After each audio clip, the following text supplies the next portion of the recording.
Ex-Curaleaf executive suit charges Cannabis MSO with harassment and racist comments, you guys. That's right.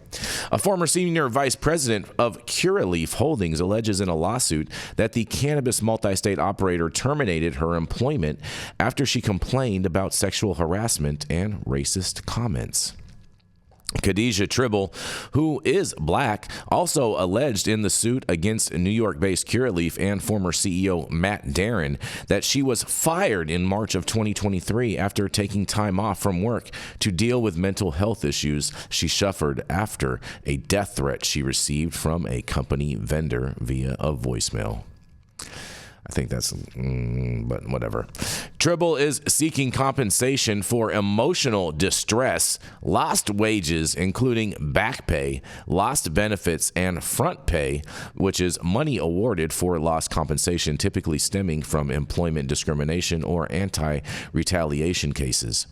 Unpaid wages, attorney's fees, costs and expenses associated with the lawsuit.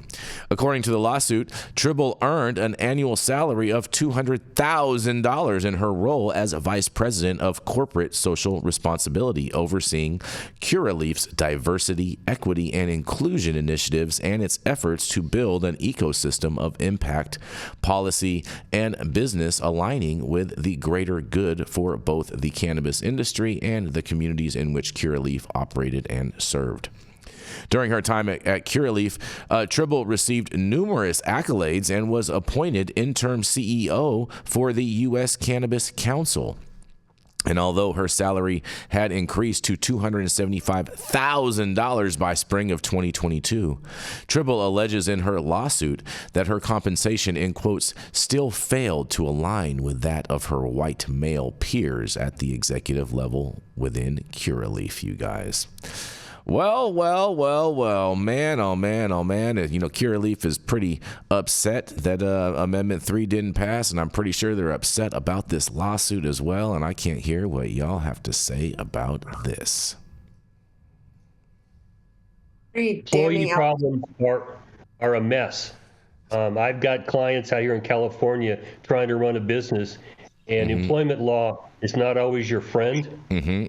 They come out of an industry that didn't follow a lot of rules.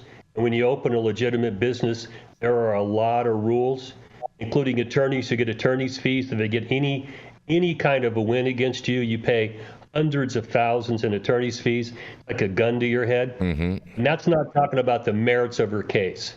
Okay, that's a whole different story. But employment law is a killer. If you don't have a plan, a good HR person in place, or a good HR department, you can take a deep dive and cost yourself a lot of money. Fair enough. I'm saying, like, this whole DEI backlash, I think, is only going to get worse because all these companies are dumping all these DEI positions. They should. That were done in good faith, but they were just rammed through, and they didn't have the proper protocols in place. And the whole point of your company is to make money. So you have folks that are going to be suing these companies that lost positions or were overlooked for other diversity candidates that came in their place, and then you're going to have people that were fired after the fact. They're all going to be suing too because they were brought in under false premises as well. But I hope Khadijah wins this shit. Get your money. Because shit was real. What were you going to say, Michelle? Just that these allegations are very damning. And I mean, Curaleaf already doesn't have the greatest reputation, and then something like this comes out, and it's pretty serious. And I think that there could be major repercussions in the industry, depending on how this lawsuit turns out. I totally agree. My thing about it is this: is she's claiming that she had to take a mental health break, and I don't know the severity of this. Like if it was actually someone that she knew, but like it claims from a voice message that she was threatened. I just don't know how serious that threat was that she was necessary for a mental health break. What do you guys think about this? Well, we don't know what she said. Yeah, there's not enough information to form an opinion, really. I mean, the reason I wonder this is, like, I had a friend who worked for a member of Congress, and he handled a lot of the death threats that they would receive. And one of the people that submitted a death threat for this member of Congress at one point in time was actually later years down the road was actually the guy who did the shooting at the congressional baseball game. And so the government already knew that this guy was a whack job already, right? But at the same time, the members of Congress didn't really worry that all of a sudden that this guy was going to do something. So I just wonder how credible the threat was, and if I don't know, you know what I mean? And I don't want to speculate one way or another, because if it was a real threat, it definitely could have people worried and whatnot. And I'm not trying to be insensitive to that, but I have questions. I just have questions. I have a lot of questions about this. I'm sure it'll come out in court, right? Because they'll submit it as evidence, you'd think.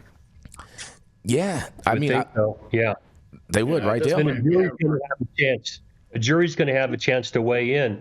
And, you know, the experience I've had with employment law in the cannabis industry is that a lot of people believe that they have been wronged and slighted.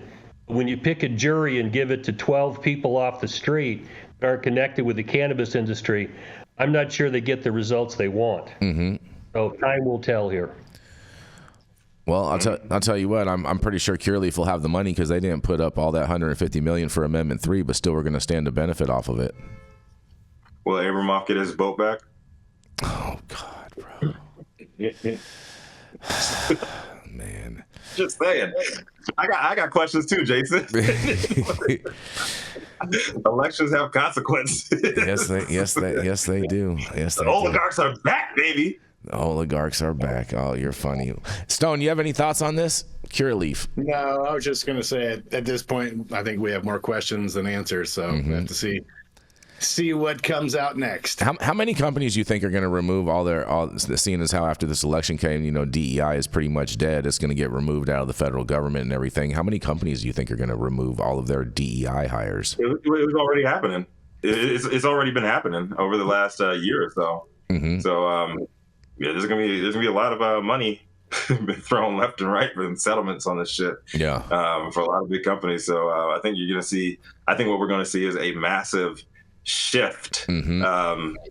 The pendulum swinging the other way, man. Like it's going to be interesting. Mm-hmm. I think and also it's going to be a lot of opportunity, because there's going to be a vacuum to fill on the other end. So it's going to be opportunity for other companies to come fill those spots. Interesting.